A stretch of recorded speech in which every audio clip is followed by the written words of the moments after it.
দেখলাম অন্তত বাসস্থান নিয়ে শ্রমিকরা আমাদের বিরুদ্ধে কখনো কোনো অভিযোগ করতে পারে না।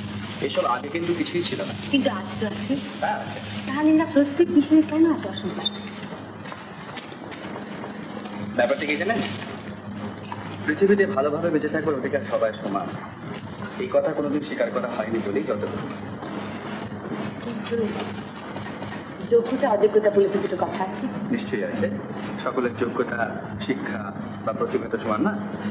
দেখুন, প্রতিভাবান লোকেরা জগতের পরিচালনার ভার নেবে, আর সাধারণ লোকেরা পরিচালিত হবে।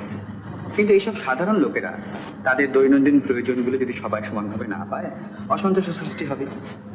সবাই যদি এক পংক্তিতে খেতে বসতে পারে, তাহলে মূর্খ কখনো পণ্ডিতের অসম্মান করে না। কিন্তু আসল কথা কি জানেন, এমন একটা নীতিকে খালি আমি বা আপনারা সমর্থন করলেই তো হবে না, সমগ্র বিশ্বের প্রত্যেকটি লোককে এই নীতিকে স্বীকৃতি দিতে হবে।